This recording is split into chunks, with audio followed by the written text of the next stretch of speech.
আসসালামু আলাইকুম, hello everyone. একটা রেসিপি নিয়ে আসলাম, চিংড়ি মাছ টমেটো দিয়ে রান্নার রেসিপি। চিংড়ি মাছটা দেখতে পাচ্ছেন বেছে নিয়েছি। চিংড়ি মাছ টমেটো দিয়ে রান্না করা হবে, এই রেসিপি নিয়ে আসছি। প্রথম থেকে শেষ পর্যন্ত দেখবেন। রেসিপিটা ভালো লাগলে লাইক কমেন্ট করবেন। যারা ফেসবুকতে দেখছেন তারা ফলো দিবেন। যারা ইউটিউবতে দেখতেন তারা সাবস্ক্রাইব করে বেল বাটন অন করবেন, পরে নোটিফিকেশন ভিডিও যেন আপনারা দেখতে পান, লাইক কমেন্ট করতে পারেন। আপনাদের কাছে আন্তরিক শুভেচ্ছা ভালোবাসা রইল। রেসিপিতে দেওয়া হবে 1 চামচ পেঁয়াজ বাটা দেওয়া হবে, 1 চামচ জিরা বাটা দেওয়া হবে, 1 চামচ আদা বাটা দেওয়া হবে, 1 চামচ রসুন বাটা দেওয়া হবে, পেঁয়াজ কুচি দেওয়া হবে, ধনে পাতা কুচি দিয়ে রান্নার রেসিপি করা হবে। গুঁড়া মশলা দেওয়া হবে 1 চামচ, মরিচের গুঁড়া 1/2 চামচ, হলুদের গুঁড়া 1/2 চামচ, ধনের গুঁড়া, লবণটা পরিমাণ মতো দেওয়া হবে। এই রেসিপিটা দেওয়া হবে। দেখতে পাচ্ছেন আমি চিংড়ি মাছটা সয়াবিন তেল দিয়ে ভেজে নিব। লবণ হলুদ দিয়ে চিংড়ি মাছটা মেখে নিয়েছি, এখন ভাজা হবে। সয়াবিন তেল দিয়েছি,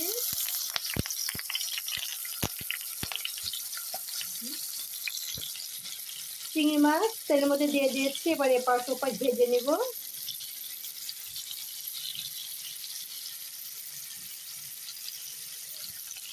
চিংড়ি মাছ এপাশ ওপাশ ভেজে নেওয়া হচ্ছে। পরে পেঁয়াজ কুচি দিয়ে মশলা দিয়ে ভুনা করা হবে, সঙ্গে টমেটো দেওয়া হবে। পেঁয়াজ কুচি দিয়ে দিচ্ছি, লালচে হলে মশলা দিয়ে দিব।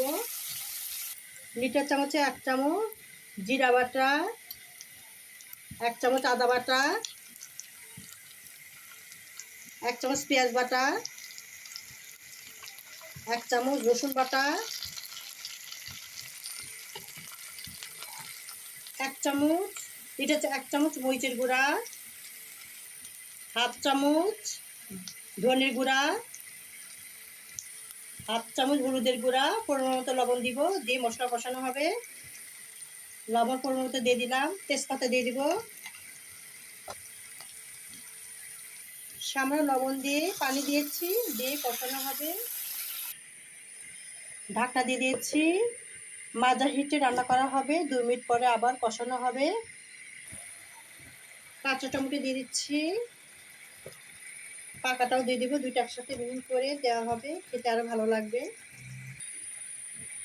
টমেটো কষানো হচ্ছে, কুচকুচি দিয়ে দিচ্ছি,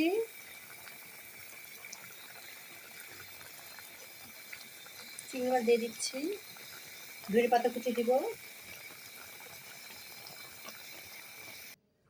মাশাআল্লাহ, চিংড়ি মাছের রেসিপিটা কমপ্লিট হয়ে গেছে। টমেটো দিয়ে রান্না করা হয়েছে একটু ঝোল ঝোল করে।